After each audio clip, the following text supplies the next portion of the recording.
All systems go. Clear for liftoff.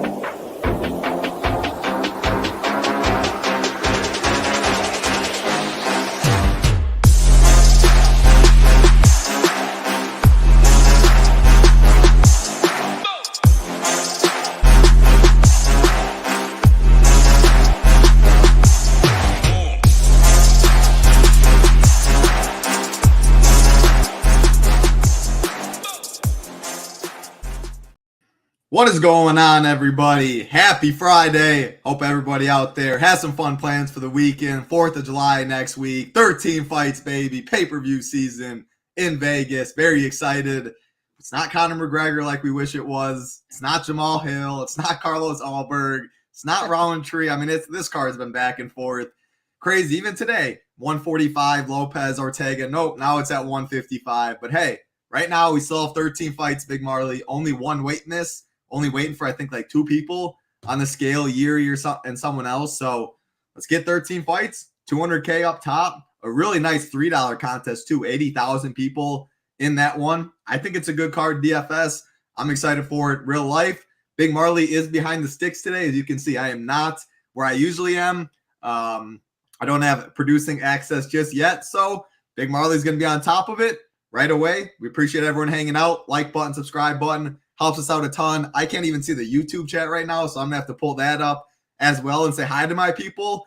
But first, if you want to join us at The Nation, head over. FGWC15 gets you 15% off. Great hosting duties right there, or producing duties by Big Marley.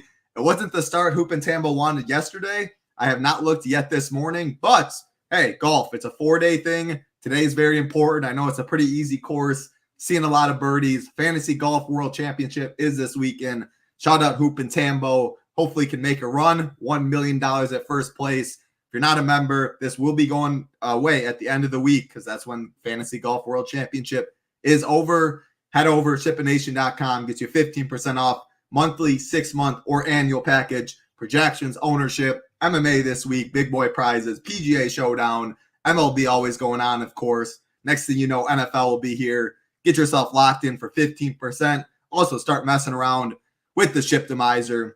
So again, FGWC15 gets you 15% off.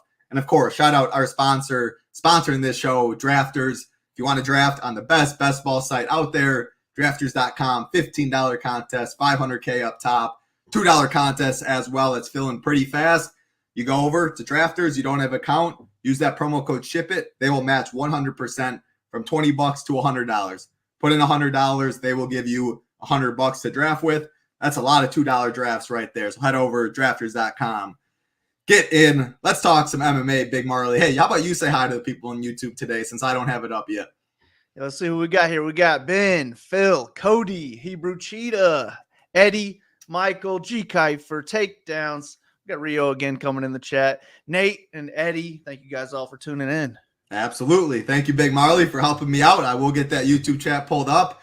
13 fights, Big Marley. Vegas, big boy prize pools. Again, what more could you ask for? You could ask for Conor McGregor, of course. But it's going to be a pretty good card. And Yuri and Alex Pereira is going to be an insane fight. I do not see how that fight can be boring. Any broad slate overviews? How are you doing on this Friday? Any fun plans? What's going on in your world? Yeah, good to have 13 fights on this card. Hopefully none of the weight misses are going to end up getting canceled. But yeah, especially after the last few 11 fight cards, it's nice to have a good pay-per-view with 13. I think it's a really good DraftKings card, so I'm looking forward to it. Plan on paying for the pay-per-view still. Don't even need that Conor fight. I'm glad they replaced it with 2 good ones. So yeah, I'm looking forward to it. Hopefully we can come up with some good money on this card too. Absolutely. And again, so the Lopez Ortega was supposed to take place at 145, now 155. Both weighed in at 155. They're good. Gene Silva, the only weight miss so far, 1.5 pounds over. That fight will be on, though. Just find some of his purse. I say we go right into it. Big Marley, 13 fights to talk about. Let's lock in, try and pick some winners, give the people game theory-wise. Again, we like first place, but I like first place with as little people as possible. I don't want with 100+. So ownership, salary, game theory. Can't just pick each side. Got to get some. We play a salary-based game against people. Ownership is very important. See how we can get different, but not too crazy where you're taking last place. First fight of the night, baby. Absolute banger to start it off. Ricky Simón, Vinicius de Oliveira, Vinicius Salvador, minus 237 is Simón. Vinicius plus 202 on the way back. This fight is minus 170 to finish. Simón plus 165 inside the distance. Vinicius plus 200. I'll throw it to you right away. Great fight to target. Clash of styles. The wrestler and Ricky Simón averages over 5 takedowns per 15. Vinicius coming off one of the nastiest knockouts you will ever see. Good fight to start it off, man. Does Simón get the wrestling going, or does Vinicius catch him? Yeah, I think this is one of the best fights to target on the card, and you might know where you're sitting right away when this card starts. Oliveira coming off that beautiful knockout. People are going to remember that. People love knockouts, so I feel like the ownership's going to come with Oliveira on this card. And I don't love those knockout type of guys. So I'll still get some exposure to Oliveira, but Simón is my preferred play in this one. Oliveira was getting taken down by Sopaj, the guy who was smaller than him, coming up a weight class on short notice. If he didn't gas out in that fight, I feel like he would have avoided that knockout and ended up winning the fight possibly. So somebody like Ricky Simón who can go and land 5+ takedowns, no problem. As long as he avoids, probably a big knee also, as long as he avoids getting knocked out, I feel like Simon's going to take this one on points. And this could be a fight where he lands 8+ takedowns and controls a lot of the fight, 10 minutes of the fight, and scores 100+ in a decision. So I like Simón quite a bit, and I will get leverage to him. And then on the Oliveira side, it'll be more so of a hedge. I'm not going to X him out of my player pool. I don't want to be dead after the first fight if he does knock out whatever 50% of my lineups that have Simón in there. So maybe I'll get like 15% Oliveira, which I think will put me a little bit underweight to the field, but it'll still give me enough hedge where I'm still live for the rest of the card. I'm not pissed off watching the other 12 fights, but give me Simón in this one. I think it's going to be takedown city. I think he has the most takedown upside on the card. And I would take over 3 takedowns on those little prop sites as well.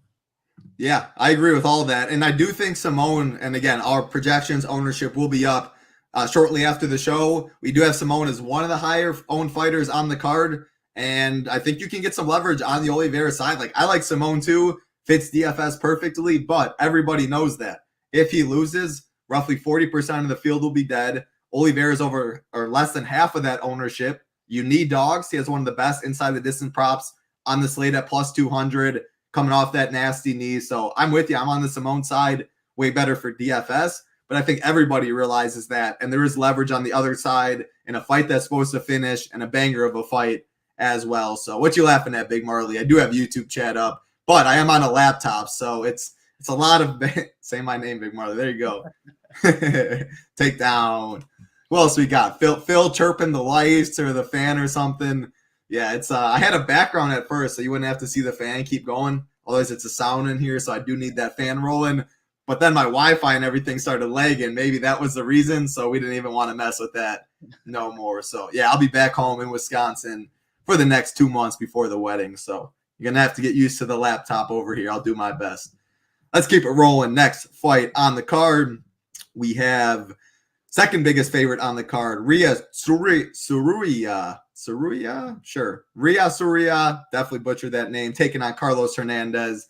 Minus 475 is Suruya. Plus 375 is Carlos Hernandez. This fight is minus 170 to finish. Suruya minus 175 inside the distance. Hernandez plus 1250. Man, this is an interesting one. And I have seen people, actually a good amount of people, make cases that this line is way too wide, which makes sense. Suruya making his UFC debut off of the road to the finals. Young kid, 22 years old, and just a primary grappler, wrestler. All he does, shoot early, do whatever he wants on the mat. Good control, good grappling. Hernandez can be taken down, but he's 22 years old, hasn't fought the best competition. Hernandez has UFC experience. Now, it's pretty obvious what the UFC wants, a Suruya win. Hernandez, he goes from Tatsuro Taira to this guy, pretty much the same matchup. Yeah, I think it's a really good, Suruya is a really good DFS play. Going to come with ownership because of his style. The props all line up. Everything lines up for him. Carlos Hernandez, though, if he can survive, 1.5 rounds, 2 rounds, I think he can get there. I still don't think I can get Hernandez in 20 entry or less because there's a lot. I think you can make a case for almost every fighter on this card. And again, when I play 20 entry or less, I want at least like 4 fades. Hernandez probably is one, but But I wanted your opinion on this one because I really like the Soria side. Primary wrestler, grappler, expected to finish the fight. It's like plus 225 in round 1, 2. It all lines up. It all checks the boxes. But can we get some leverage on the Hernandez side, do you think, in larger field stuff? Yeah, I'm not against it. I have 3 fades currently, and Hernandez is not one of them.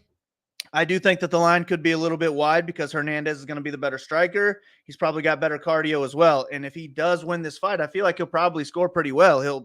He might be able to rack up points on a gassed Saruya late in the fight and maybe even get a late finish of his own. So I do think Hernandez makes some sense at low ownership too. Not against doubling the field, but I do like other underdogs more. So I probably will go closer to the field, maybe just slightly above. And then Saruya is my preferred play just because he's perfect for DraftKings. He's not going to go out there look to strike. He wants to get takedowns early and often. Good control, like you said, good submission game. But if he can hold up for 3 rounds, he doesn't even need a finish. He could score 100+ points in a decision win with his style. He could go out there, get 5 minutes of takedown or 5 takedowns, 12 minutes of control time, and still score well. So I like Saruya. I like a lot of the favorites, though. So I don't know that I'm going to force him into lineups, but if I can afford them, I absolutely want them. So, yeah, another good fight to target, but give me Saruya to win by either early submission or at least win the first 2 rounds with grappling. I do think he gets it done, but I wouldn't want to lay minus 500 or whatever he's at now. 100%. And I do think, and I think you'll agree, so Peyton Talbot, we'll get to him, minus 2,000, favored to win in round 1. In a tier of his own at 9,800. Saruya, the second biggest favorite on the card, at 9,300.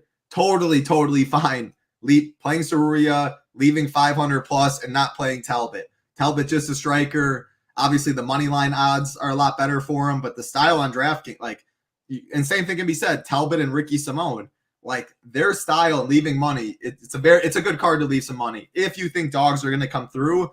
And we have a slight favorite dog at 7,400. We'll get to later. So I definitely think it's viable to leave money. I think it's a good 13 card or 13 fight pay-per-view card for DFS. It's better than 11 fights last week, 11 fights the week before. Feels like it's been a lot of pretty bad cards recently in terms of DFS. This one, as long as we keep all 13, main event will have ownership on both sides. I think it is a pretty good card. So definitely can leave some money off of Talbot, play Saruya, Simone, etc. Let's get to a fight I'm not really looking forward to. Big boys, Martin Budai taking on Andre Arlovsky, 45 years old, man. Absolutely crazy. Arlovsky making his 28th walk to the UFC octagon as a plus 214 underdog. Budai minus 254. This fight's plus 115 to finish. Budai plus 140 inside the distance. Arlovsky plus 750. So my thoughts are, let me pull up ownership quick. I'm not going to say it out loud, but it is what I expected. Budai will be a pivot, low owned in that top tier. Talbot will be higher owned. Simone higher owned. Surya higher owned. He is going to be one of the lowest owned in the top tier. Arlovsky, I just can never play the guy. He is one of the most, he just has the lowest ceiling of all time. You have to go back to 2015 until he scored over, I think it was 100 points. So my approach here, on the money line, it's Arlovsky all day. I think he makes fights boring. And I think he can very well do that. Budai, though, I'm going to throw it to you on this, Big Marley. If he gets a takedown or tries to shoot for a takedown, uses his heavy frame on top, that's how he can make the optimal. I do see the path. Plus 140 inside the distance is not bad at all. And if he does try and get it to the mat, I think he can have success. And when he's on top, I don't expect Arlovsky to get up. So I will play Budai in chalkier lineups. However, I don't just... gun to my head, I don't think this fight's on the optimal. I think it's pretty much a fade. However, people see it that way, and it's going to be one of the lowest owned combined fights on the card. Budai is my preferred DFS play because of the ceiling. But at this money line, it feels like it's Arlovsky all day, and it's going to be a close decision. And Arlovsky might get the nod if he can keep it on the feet. I expect it to be low volume, boring, the winners score awful. Even if Arlovsky wins the decision at his price, I still don't even really like him. So yeah, no Arlovsky for me in DFS. I will play some Budai as a pivot up top in chalky lineups, but I don't love it. But if I'm betting this fight, it's a clear dog or pass in Arlovsky. How do you see it? I agree with everything you said. I'm not looking to play Budai at minus 250 because he's coming off one of the most pathetic performances I've ever seen. Going out there with a game plan to tire this guy out by blocking punches with his face. Didn't work out well for him. but I don't think he's going to have that same issue with Arlovsky. Arlovsky's not very dangerous. I think if Arlovsky's going to win this fight, it's going to be more of a split decision type of fight. And you're right, he probably won't even come close to a 10X, even if he does get that done. So Arlovsky is one of my 3 fades on this card. I'm looking to find more fades, but I got 3 so far. And then Boudet is kind of a perfect pivot away from a lot of people who are going to be very chalky at $9,100. He probably needs a finish, but plus 140, that's not bad. So I think he does make sense. I think he should look for takedowns here. And if he does, I think he could finish the fight on the mat. 45-year-old Arlovsky, I don't even know if he has any interest in getting back up. He might quick tap if he gets his arm taken in a Kimura or put in a rear naked choke. So I will get some Boudet exposure. I will X out Arlovsky, but I only want Boudet in as a pivot away from the chalk. It's not somebody who I really feel good about scoring well. It's just that he's a way that you could take this card down solo instead of getting all that Peyton Talbot or Saruya or Pfeiffer chalk instead. So yeah, you broke it down perfect. Yeah, I'm glad we see it the exact same. Like if Boudet somehow is the highest scorer in the top tier, or like second or third, that is when you might see a solo shipper at 200K. If Simone, Pfeiffer, Surya, all those guys outscore him, like yeah, that's when you'll see a better chance at a split. Now I wouldn't want to play Boudet and fade the main event. Like that I think is lighting money on fire. In lineups that I'm fading the main event, give me all the Talbot if I can fit him, Surya, all those guys instead. It's when you're playing Macy Chason as a favorite at cheap ownership, the Yuri or Pereira side, you're leaving $0. That's when I think it's okay to play Boudet. But yeah, we see it the same, which I always love to see. Let's keep it rolling. Next fight on the card. Again, appreciate everyone hanging out. Like button, subscribe button. Helps us out a ton. Next fight, another interesting one right here. Jillian Robertson taking on Michelle Waterson. Minus 180 is Robertson. Plus 155 is Waterson. This fight is plus 130 to finish. Robertson plus 165 inside the distance. Waterson plus 650. Yeah, I mean, a fight that's more than Robertson, a very good grappler, wants to get the fight to the mat. Not the best takedown offense and entries, but when she gets it to the mat, very dangerous. Waterson, solid takedown defense, just an average fighter all around. She's getting a little up there in her UFC career. Can she stuff takedowns, Big Marley? And even if she does, I'm going to throw it to you on this. Waterson wins a decision. How many strikes is she landing? Assuming then she's stuffing takedowns. She wins the striking exchanges, which I don't even know if that's certain. She wins a decision. 70? 75?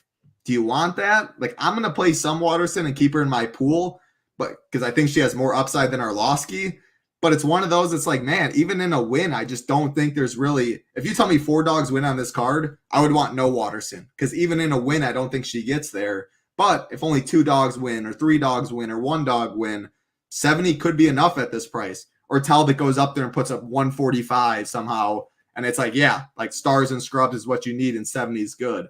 Robertson, we know, has the upside. So I'm definitely in on her. The inside the distance prop shows that. But I'm picking Waterson as the dog at this price. So talk to me, Big Marley. I've been conflicted. Interesting. Actually, Waterson's another one of my fades. My fades are 3 fights here in a row. But it's just similar to Arlovsky, where I just don't think she's going to be able to do enough. She should be the better striker in this fight, but I don't think she's going to stuff every takedown, just keep the fight on the feet. I feel like she might need a knockout to have any real ceiling, and I don't trust that at their sizes. No. So I think if she wins, it's another one where it's a close split decision. She gets the better of the striking, but she does get taken down and controlled for a while, and she's not scoring during those moments. So I think if Waterson wins, she's scoring close to 10X, but I don't even think she's getting over 10X here. So I like other underdogs more. I'm going to fade Waterson and Robertson. I don't feel great about her winning, but if she does win, I feel really good that she's going to score well. She has 10 UFC wins. She averages 102 DraftKings points in those 10 wins. So if she's going to win this fight, she's getting takedowns, probably getting a submission against somebody who was 1-6 in her last 7 fights. So this just looks like a setup for Robertson to get the fight to the mat, get a submission, look good doing it. So I will be overweight to Robertson, but Waterson is my second fade on the card. The third one's coming up next. There you go, tip in your hand. Yes, I'm good, William, but thanks to you for making me laugh. It's the same water bottle I almost always drink out of. let's keep it going. Next fight on the card, you said is going to be a fade for you, and or one of the sides going to be a fade. I think I know what side that might be. Peyton Talbot taking on Yanami's Gamori. Minus 1,800 is Talbot's. Plus 900 on the way back is Gamori. This fight's minus 230 to finish. This is what's crazy. So this fight's minus 230 to finish, but Talbot inside the distance is minus 250. Like, sometimes you get that weird stuff in MMA that makes zero sense. If you're betting it and you're on Bet Online, obviously take the fight to finish instead of Talbot to finish. Now, Gamori on the other side is plus 1,400. It really comes down to just 9,800 is Talbot. The next highest is 9,300. I think there's some dogs on this card that might win, but it's not like salary's so loose or like we have multiple favorites that are cheap. The mid-tier is solid, so you can go Talbot, mid-tier, find a dog. But at the end of the day, I just find like Simone can outscore him. Surya can outscore him. If Pfeiffer gets an early KO, which I don't love the Pfeiffer side as much, comparing him to Talbot, but it's so much easier to leave money on the table. And people will try and get Talbot if they have the money to get there. So I think I'm just going to hope some of these other guys outscore him. Now, I will play some Talbot, but maybe that's playing Talbot without the main event or something like that, or still trying to leave a little money. He has all the upside. He's favored to win in round one. Good volume. Gamori dude isn't good. Cast one of my bigger bets last fight for Talbot against Simone. Like, I think he's a real deal. I loved him since Contender Series. But 9,800 is a lot of cheese, man. So I tagged him as overweight. I debated going underweight. I said, I'll be fine if I had 15% Talbot or 55% Talbot. Because if I had 55% and I already think I'm getting different enough, sure, like, sign me up. I don't think that's going to be the case. And if I have 15%, yeah, I mean, he can put up 120 and still not be enough. So, yeah, Talbot by whatever, but that's kind of how I'm approaching it. How are you seeing Talbot in DFS? Yeah, I feel like he's probably going to get enough ownership where I don't want leverage to him at 9,800, just because that's such a hefty price to pay against a primary striker. And he can be held down a little bit. If Gamori can go out there and land a couple takedowns, we could take away some points from Talbot if he makes it out of the first round, finishes in the second or a third round. He just might not get there. He might get outscored by those other people that you mentioned.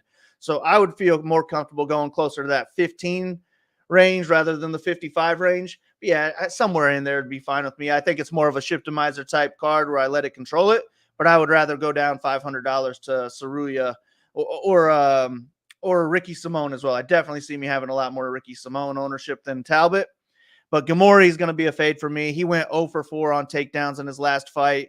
He went 0 for 24 in head strikes in his last fight. Come on, buddy. What are you doing out there? So, yeah, I just don't see how Gamori has any chance in this fight. It's all, what does Talbot do? I could see him finishing in any round. I could see him winning 30-25 on the scorecards. I expect him to put up a good score, but he has to put up a great score at $9,800. So I plan on being underweight to Talbot, full fading Gamori in this one. I like it. Makes a lot of sense to me. And yeah, like 120 might not be optimal. I mean, if you tell me he gets 120, sign me up, of course. But you need dogs that play an ownership game, or a salary game, I should say, in that aspect. Play a salary game. Like if Simone gets 114, that could be on the optimal instead because of the savings and what it gets you for the dogs. So if you think a lot of dogs come through on this card, I think you can jam Talbot more than others. I think probably we see a couple dogs come through, but Simone, Surya, we did talk about cheaper guys have just as much upside through the wrestling and the grappling. And even like Jillian Robertson, like at the end of the day, Robertson wants to get it to the mat, takedowns. She gets an early takedown or something, some control time in a first round submission.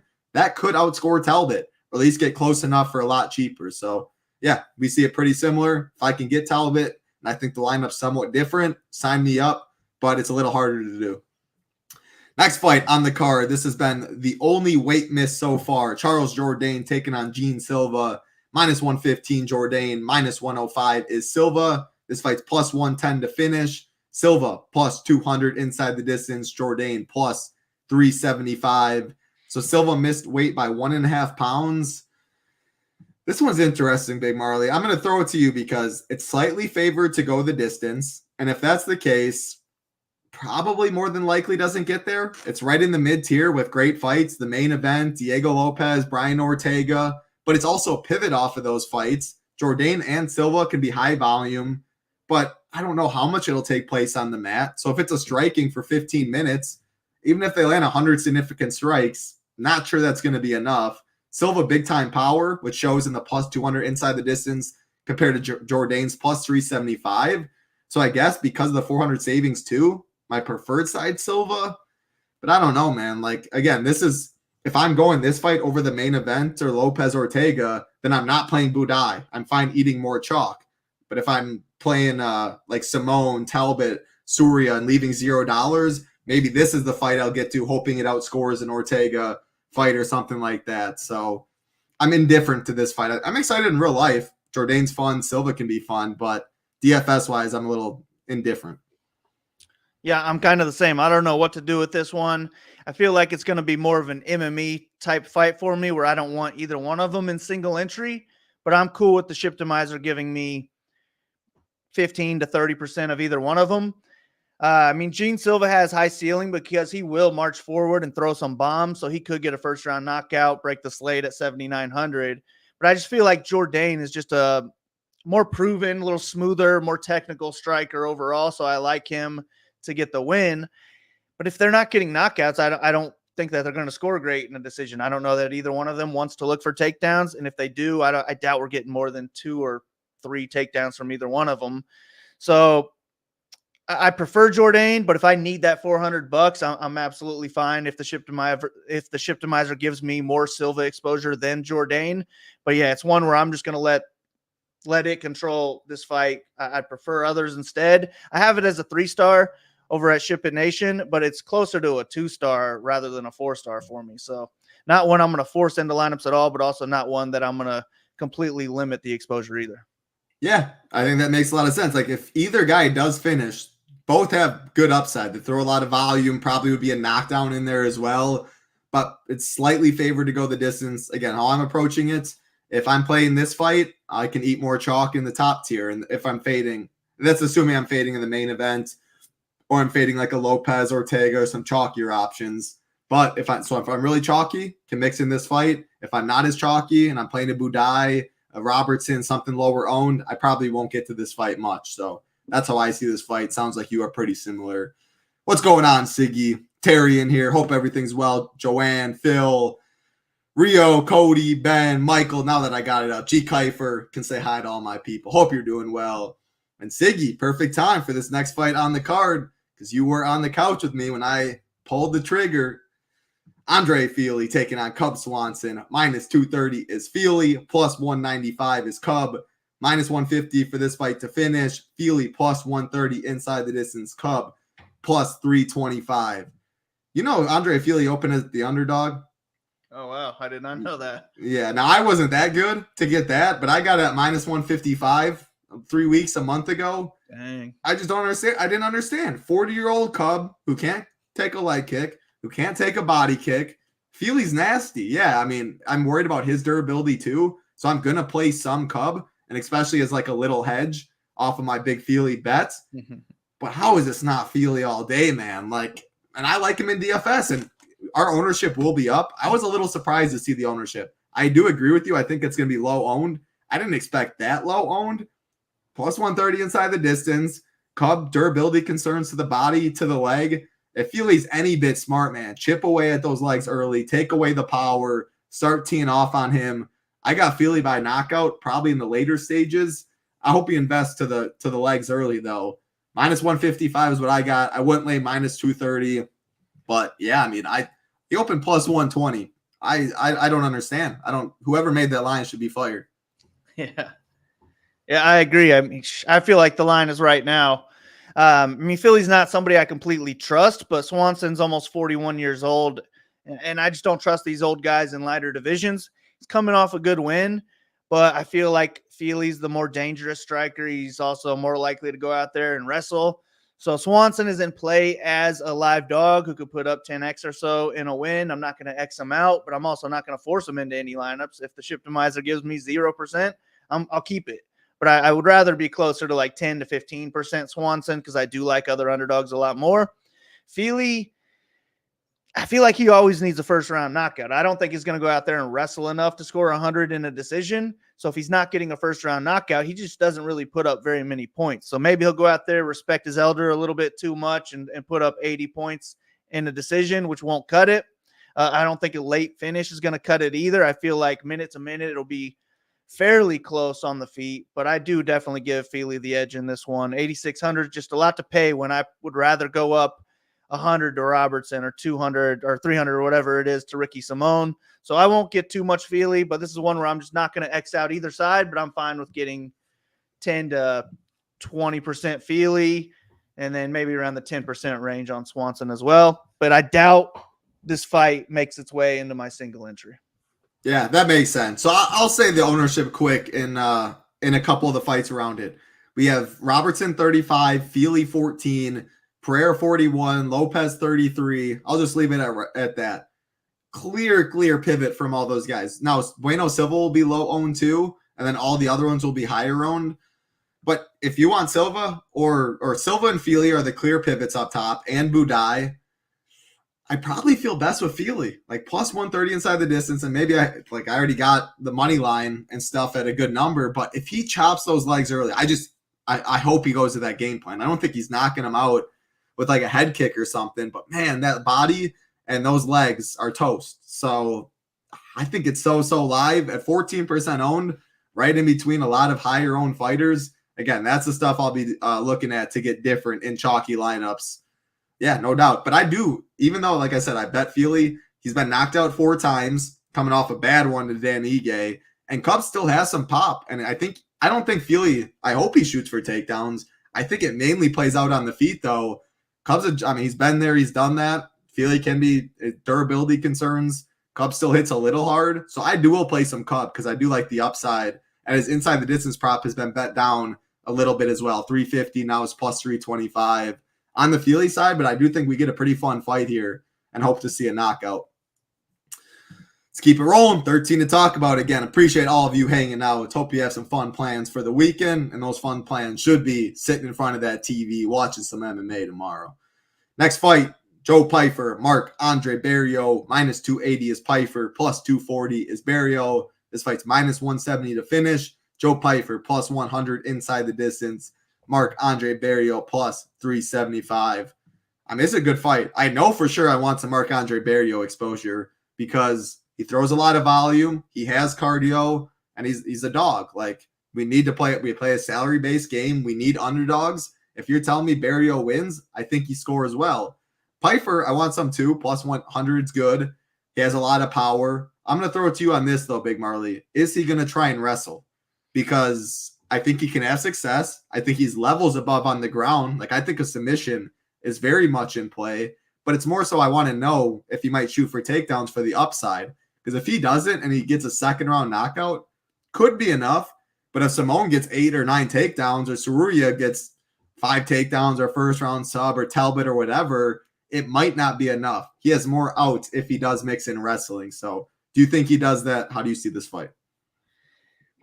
I do give him the wrestling edge, and Barriault can be taken down. I just don't know that Pyfer has the cardio to go out there with a wrestling game plan and last for 3 rounds. I feel like if he is going for takedowns, it's most likely early, but I think that tires him out, and I don't see him getting takedowns in the 3rd round, maybe not even the late 2nd round.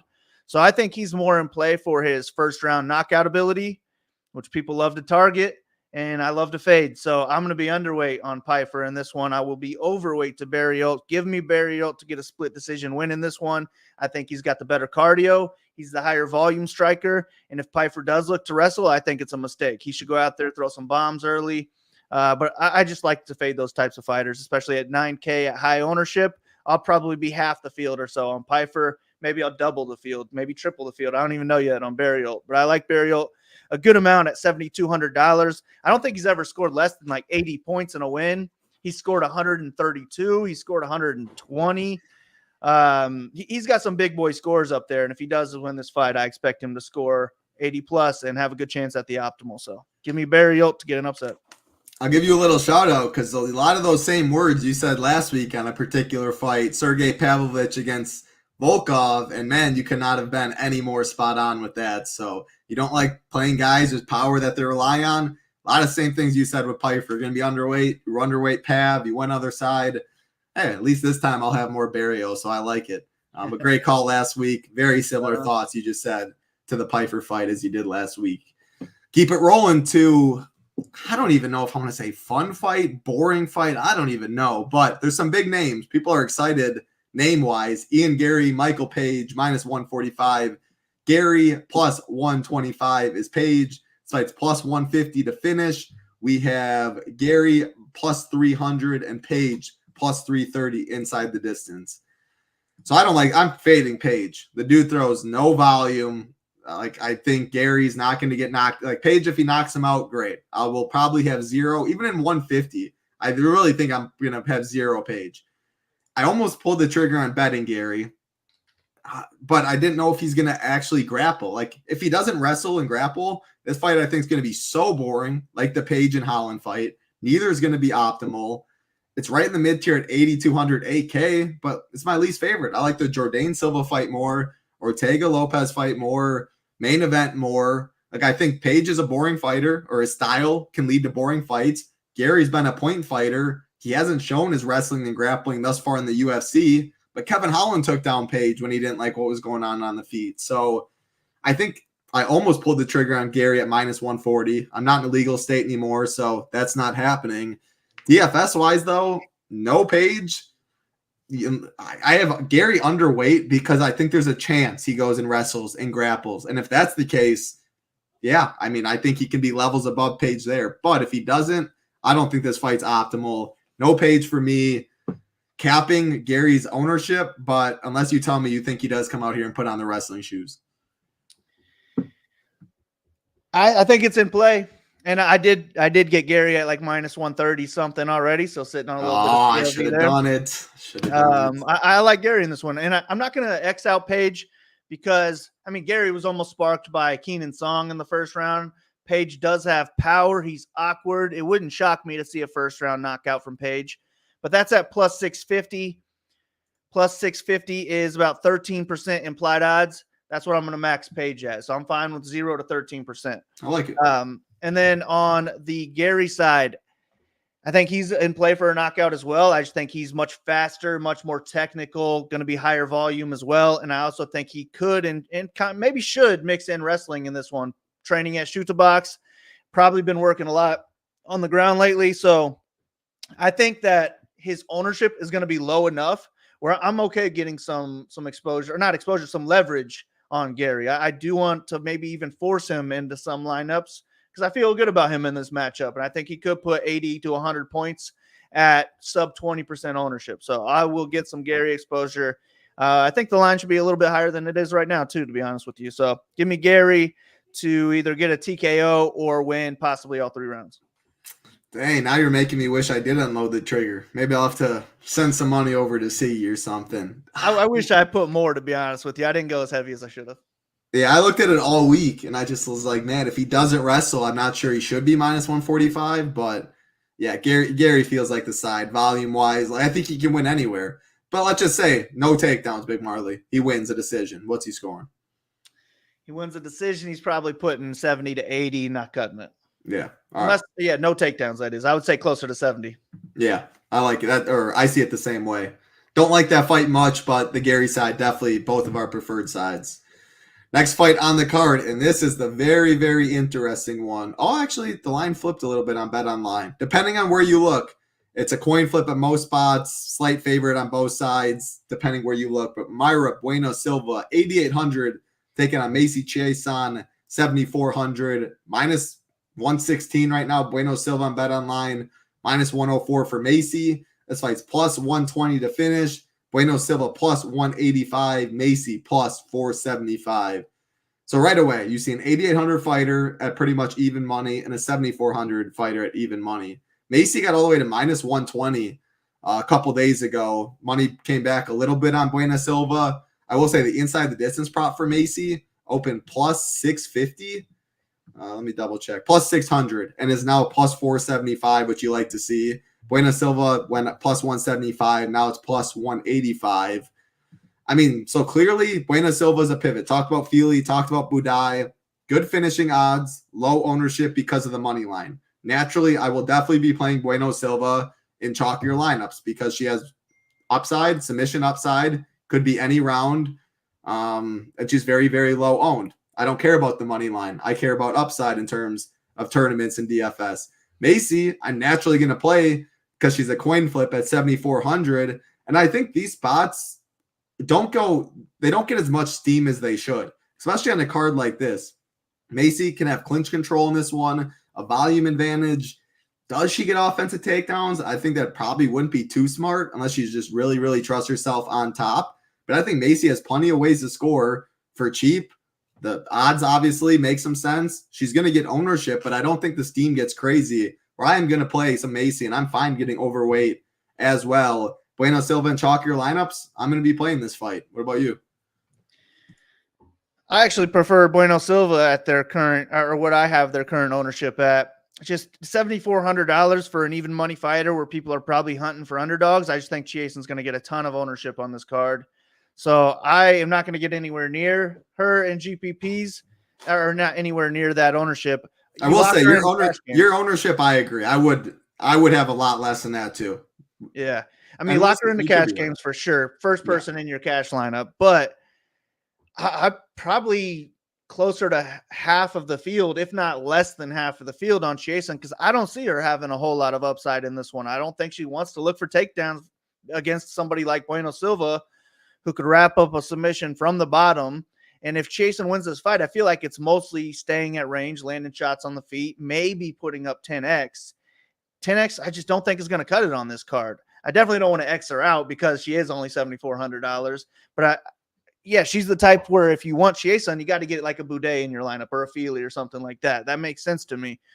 But Bueno Silva should come in as one of the lowest owned fighters on the card, should be the lowest owned favorite on the card. And I think she's live for a submission in any round, but more likely in the first or second round, which could put her on the optimal lineup. So she's my preferred leverage play. I'm not going to be loading up on her at all, but she's one way for me to get different on this card. I like her to win. I feel like I favor her slightly in this one. I don't feel good about her winning, but if I'm making a line, she's my slight favorite. So give me Bueno Silva to get a submission in the first 8 minutes of this fight. Yeah, I mean, I would like that because I'm gonna be more overweight Silva than I will Chiason probably, since it's way easier to do.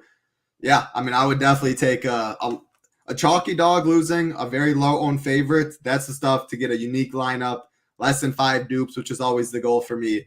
But it's a 13 fight card. That's why I'm still saying I'm fine playing 30% Macy, because you can play pretty much any of the chalkier fighters. There's enough fights on this card to mix in lower owned people, leave salary on the table, make pivots, 1v1s, 2v2s, where you can still eat multiple pieces of chalk. You just got to be low owned or do something different in a spot or two. So, yeah, that's the benefit of a 13 fight card. 11 fight cards, you have to be way more crazy. And that's why we always preach, or at least I always preach, the more fights, way better for DFS because more combinations. What's going on? Bring the noise. We're ready for tomorrow. Absolutely. Nicholas, appreciate you hanging out. Eddie, so you made weight. Now it's just Anthony Smith. Keep an eye on that. Please, Anthony Smith, line hard. At least don't go over like 3 pounds. We need that fight on. 12 fights would not be fun. 13 fights we need. So, yep, only one person left to weigh in. Let's keep it rolling. 3 fights left. Right on cue, I should say. Roman Dolidze minus 135, taking on Anthony Smith, plus 115. This fight's minus 140 to finish. Dolidze plus 160 inside the distance. Anthony Smith plus 275. Throw it right to you in this one. Close fight. Expected to finish. Both guys have solid finishing props right there in the mid-tier. How do you see it going down? I'm not really sure. I feel like Dolidze is going to be our more powerful striker, more durable as well. I feel like he's the better wrestler, harder to take down. So any finishing upside should be all on the Dolidze side. He has never been finished himself. And Smith has been finished like 15 times or something like that. So upside definitely goes to Dolidze. If this fight ends early, he's getting his hand raised, in my opinion. But minute to minute, especially if this fight stays on the feet, I feel like Smith could out-volume him, maybe land some leg kicks, slow him down along the way. And if this fight goes to a decision, maybe I favor Smith in that case. But at $7,800, I don't even know that Smith is going to get 10x in a decision win. And unless he's going to be the first person to finish Dolidze, I have a hard time seeing him just be a lock for the optimal lineup. So my preferred play is just to go with the upside, the finishing upside that is on Dolidze. I don't think that he has a chance at the optimal lineup if he wins the decision, because I don't think he'll go out there and wrestle as much as we would need in that case. So it's really all the finishing upside that I'm targeting. But at $8,400, if he gets 100 points, he's probably on the optimal lineup. So he's my preferred play, but his ownership might be a little too high for me to want any leverage there.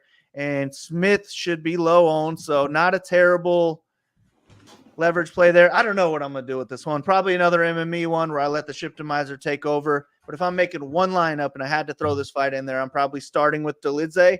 And then if I need to, I would go down and save the $600 if that really gets me up somewhere else. If that $600 savings is what I would need. But yeah, I'll take Dolidze probably by TKO at some point. Yeah, another one of those pivot fights, or like that one's 8,470 or 8,478. Lopez Ortega, we talk about 8,478. Yuri and Pereira that we're going to get to 8,577. So we know the Lopez Ortega fight will be higher owned. We know Pereira Yuri will be higher owned. So this is like the other pivot what people will go to. But if you had to say this fight or the Gene Silva Jourdain fight, or you can say the Gary, you can throw Gary in that equation too. Like, how would you rank those fights as pivots? Whew. Stuff. Damn. I know. That's why MME, Shiptimizer, playing multiple teams. That's why I preach all that stuff, because single entry is so hard in MMA. If you're good in single entry and you're profitable, good for you. It's a tough game out there. Yeah, I feel like just overall the fights in general are all close. I'd say the highest ceiling of all of them would be Dolidze. The lowest score from them all would be Page. Yeah, they're all MME fights for me. I'm just going to let the Shiptimizer take over for me. And if it gives me, 20 to 30% or 15 to 30% of really any of them other than Page, I'm fine with that. Yeah, I like it. I'll be treating it kind of similar as well. Not a fight like if I had 50% Dolidze or 50% Anthony Smith, no, I'm definitely bumping that down. But if I had 10% to 35 and I loved everything else, sure. I'm kind of indifferent about this too. Dolidze low volume. Anthony Smith can be pretty low volume. If it stays on the feet, it probably doesn't get there. But both guys do have some, I guess, wrestling, grappling upside. But Dolidze more power. The low volume, though. Yeah, another fight I'm indifferent about. Like Ortega Lopez, so much better. Yuri, Pereira, these next two fights, so much better. But it's no secret. In the main event, it's going to be like 97% owned combined or something. I think Lopez Ortega is a fight a lot of people jam in the mid tier as well. So for people like myself that want as little dupes as possible to win, I'm hoping this fight or Jourdain fight or not Page because I won't have them. But I'm hoping some of these lower owned pivot fights do outscore them. That's the more likelihood you see a solo shipper and stuff like that, which is always the goal. 200K is a lot more fun and enjoyable than 12K with 200 of your best friends. But hey, no one's ever going to say no to 12K. Two fights left. Diego Lopez taking on Brian Ortega. The fight was supposed to be at 145, is now at 155, and both guys did successfully make weight at 155. Ortega, it was on Ortega's side. They said he was preparing for like a fight in September at the Sphere, so he was like kind of bulking. He wasn't going to be able to make 145. Now, from my understanding, did Lopez just find this out today? Or did they just announce it today? Yeah, I'm not sure. I just learned about it through our Discord. Yeah. And I've been working over on the Shipping Nations sheet since then, so I haven't really had a chance to look into it, but that's kind of what it seemed like to me. Yeah, and like, so here, I'll say the odds first and get my quick thoughts on that. Minus 145 is Lopez, plus 125 Ortega, minus 165 for this fight to finish. Lopez plus 125, Ortega plus 300. So that was my thought, was like, if Ortega kept this to himself, it'd be a little advantage to him because Lopez is already in the middle of cutting all this weight, but he did weigh in at 155. So like I want to look into it a little more. Again, got back from the gym, was making breakfast. It hit like 20 minutes before we came on the show, so I didn't get that answer either. If someone in YouTube chat knows, but if Ortega like hid that information until late, he obviously cut a lot less weight because he knew he wouldn't be able to make 145. But Lopez is, on the flip side, a bigger fighter, taller fighter. He's really big for the division. So I think he's going to feel a little better than he usually does walking to the octagon at 155 instead of 145. Now, it won't matter if he starts him in a minute and a half like he has his last 3 opponents. He still has all the upside in the world.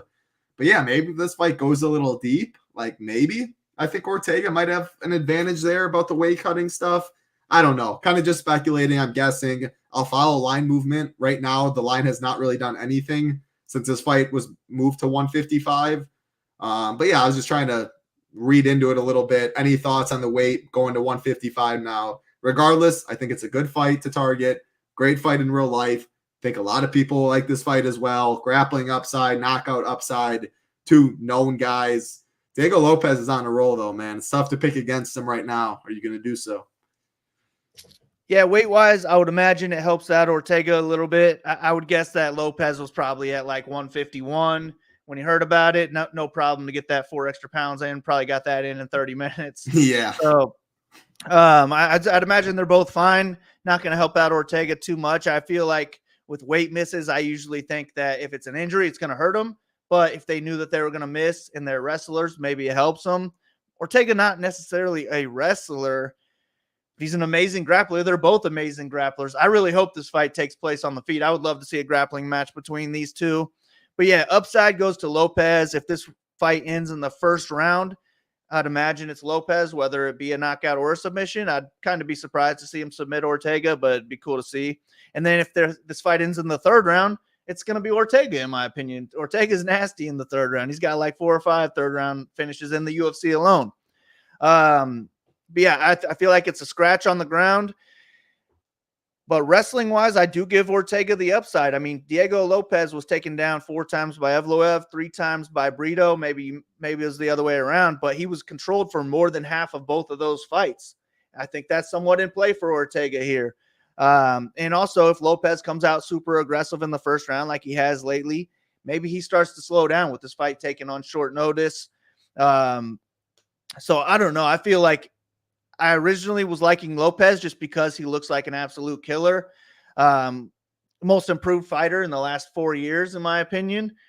But this is a big step up. And I kind of see it first half going to Lopez, second half going to Ortega. Split decision type of fight. Split decision either way might not get us there on this fight that I think is going to be pretty owned. So I think I'm going to be underweight to the fight as a whole. I think Lopez has a whole lot of hype behind him. He'll get more ownership, so I plan on being underweight to him. And then maybe I'll get around field weight on Ortega because I am picking him to win. He had the plus next to his name. That's ultimately what I picked him for. He's an underdog. I'm picking to win. I always like to go a little bit overweight to those types of people. So Ortega, I guess, is my preferred play in this one. But I would guess that he needs a finish. Maybe a third-round finish could be enough. But I don't see either one of them having any chance at 100 points in a decision win here. So I think we're going to need a finish, and the field might be on it enough to where if I'm making 5 lineups, I might just X this fight out. How much grappling wrestling you think there'll be? Like, if Diego slows a little bit, you don't think you can get like reversals, takedowns, control time, and it still gets there in a decision? Yeah, I feel like more of the wrestling is on the Ortega side in this one. I don't know how this one's going to take place. Like trying to like close my eyes and picture how this fight's going to happen. I have no idea. Like that shows how good 2 people are. Like they can do it all. Yeah, like exactly. Like I would imagine it mostly stays on the feet with them just kind of fearing the other one's jiu-jitsu, but that's what I want to see is I want to see a grappling match. Yeah, that'd be fun. I hope most of this fight takes place on the ground. And if that's the case, then either one of them could make the optimal lineup. So I want exposure to both sides for sure, but I just think the field's on it enough to where I won't get any leverage. If I do, it'd be Ortega side. Yeah, and this is one where I'm like, if I had 50% Lopez and 15 Ortega and I love my script, sure, go Diego. Or unless I have a really good Ortega team and then go Ortega late. You'll know where you're sitting, who you're going to be cheering for in DFS if you're even live. Lucky enough to be alive at the end of it. But 50 Lopez, 15 Ortega, I love it. Sure, I'm in. 50 Ortega, 15 Lopez, I'm in. Because I don't have a strong lean either side, and I don't even have, if I have 15 of both, I'm probably good. I probably would be fine with it because I'm definitely underweight, and it's going to be a fight that gets pretty owned. And I know I'm going to be playing the main event. I'll be a chalk donkey and eat that fight. So I only can eat so much chalk in spots. So yeah, maybe I am with you, and I end up underweight on this fight. But this is one of them where like I'm looking at a lot of other fights and making sure my ownership's more locked in there than this fight because I really like it. Or I like it. You can make a case. It's not optimal like Big Marley did. But also you can, like, if this fight isn't optimal, it buries a lot of people. I'll use this fight in like it doesn't, like, we have it 33-23, I'll say right now. I think Ortega probably takes a little more steam. Maybe even Lopez takes like 35, 36 because of the run he's been on. 65% combined ownership in this fight. I don't know. Yeah, like I said, I'll let the Shiptimizer and all that. I'll let my other script and my other people dictate what I do in this one. Minus 165 finish, though, was bet down a little bit. It was minus 180, so some money coming in on the over. Main event time, baby. What a main event we have. Alex Pereira, Yuri Prochazka 2. We have Alex Pereira minus 147, Yuri plus 127, minus 500 for this fight to finish. Alex Pereira minus 120, Yuri plus 180. In the first fight, we had Alex Pereira get a second round knockout, was taken down in the first round, controlled a little bit, still scored 98 points in that one while landing 11 significant strikes in round one. I don't think Yuri's going to come out and wrestle. I think this fight just plays out on the feet. It's tough, man. I was debating for a split second. I was like, yeah, I like Pereira by the leg kicks, the check left hook. If it's on the feet, I think I learned my lesson from the Jamal Hill fight. You just don't bet against this guy in any striking match. But dude, Yuri is just a freaking psycho. And the leg kicks, I lost so much money on Alexander Rakic live because of the leg kicks. I just kept hammering it. I'm like, dude's likes toast. And it didn't matter. Like, it did not matter. Pereira, obviously better kicker than Rakic. Rakic went away from it like a donkey, all that stuff. But I don't know, man. Like, Yuri at plus money in what should be a war. He landed shots against Pereira, too. Like, he had him backed up. He pressured him in that first fight. He had moments against Pereira. But gun to my head, I'm still picking Pereira because the leg kicks, I don't think Yuri will have any answer for. It's going to be all mental and heart and war. But I think Pereira's not going to get away from it like Rakic. He slows down the power, the movement, etc., and eventually gets him at some point. But again, 60% Yuri and 30% Pereira, fine. Vice versa, fine. I will make a rule in 20 entry and below, though, to have one of these fighters in every lineup. Sure, it's chalky, but there's 13 fights. I can get different in enough spots. I'm fine playing Budai. I'm fine playing Silva, Feely, etc. I am not fine fading this fight with only 20 teams or less. So fireworks, insane fight. Do not miss it. It's going to be a good one. But yeah, no strong lean, I guess. Yeah, I'm the same. This is just a fight. It's my favorite fight on the card to target. I would lock it in with 20 or less as well. Not a complete must-have with 150 lineups. I would not make a rule with 150 on this one. But I want to load up, and I would be fine with 30 to 60% on either side as well. I'll say that I would like to start with Pereira as my preferred play just because Jerry is just too defensively irresponsible overall. And with this fight being short notice, I don't know how much he's going to look to wrestle. I always get worried about these people gassing out if they look to wrestle, especially if they're not primary wrestlers and they're not used to that stuff. But he just might be crazy enough where he can fight through the fatigue like he was fighting through those leg kicks. So I don't know. I would want to start with Pereira. Like in a single entry, I'm putting him in, and then I'm trying to fill out the rest of my lineup. And if I need to save some money, then I'm dropping down to Jiri. So, yeah, this is one where I want to force it into my single entry. Don't really care which one it is. But my pick to win is going to be Pereira. I think he lands that left hook at some point, puts Jiri away. But Pereira is the side where if he wins, it's not going to be a lock for the optimal lineup, especially if it's not a first or second round knockout. Whereas if Jiri wins, he's got to be a lock for the optimal lineup. Like Jiri's probably scoring 100 points in any win. Pereira could score in the 80s here and just get outscored by other big favorites. So he's the side that makes it not a must-have, but he's also got the best left hook I've ever seen in my life, and I feel like it lands at some point. And if it lands in the first round, he's on the optimal lineup. So give me Pereira to win by TKO, but I'm not confident about it. I kind of thought I was going to bet it, and then I went and rewatched that first fight. Jiri won the first round. He landed a takedown or two, controlled more than half the fight. He definitely took the first round.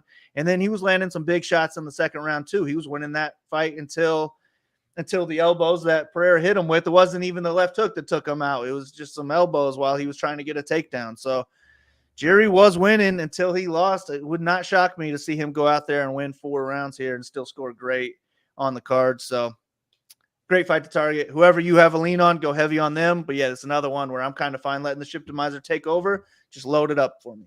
Any thoughts on the spirits and all that talk? That's pretty much the storyline of this weekend. Have you heard about any of it? Nah. He said nah. Pretty much Yuri's just telling Alex Pereira not to use the spirits, that he knows he does it, these practices, the higher ups, all this stuff. So I ain't even gonna get into it. I didn't know if you were here. Yeah, no thoughts. It's really, really interesting stuff, but it's going to be a great, great fight. That's an hour talking MMA, pay-per-view season, UFC 303. Supposed to be McGregor. No McGregor anymore. Hopefully we do see him at some point. Alex Pereira in to save the day against Yuri. Will be a great fight. 6 p.m. Eastern, T-Mobile Arena. If you're being there, I am very, very jealous. Again, FGWC 15 gets you 15% off. All the MMA content will be up shortly after the show. Monthly, 6-month annual package. We do have the Shiptimizer too for MMA. Definitely make sure to check that out. MLB, PGA as well. And of course, shout out our sponsor, Drafters. Drafters.com. Head over. Use that promo code SHIPIT. They will match 100% from $20 all the way to $100.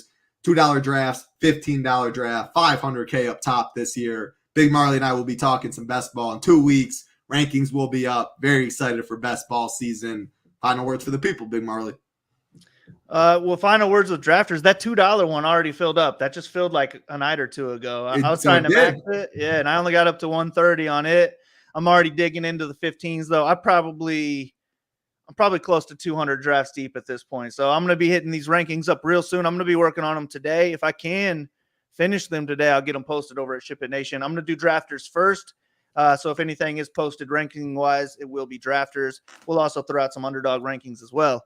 But yeah, man, looking forward to this card. I think it's going to be a really important mid-range to target. If you can get the mid-range right, you're going to be looking good on this card. So love it. Hopefully it's a good one. Good luck to you, Title. Good luck to everybody listening. Let's ship it. Let's ship it indeed. Great stuff behind the scenes as well, Big Marley, doing that producing duties for myself. Have a great weekend, everybody, and I will not be back until after the 4th of July. So, hey, enjoy the 4th, one of the best times of the year. Enjoy it with family, friends, hopefully nice weather. Let's make some money this week to make it even better. For Big Marley, I'm Titletown. Have a good one. Be safe. Peace.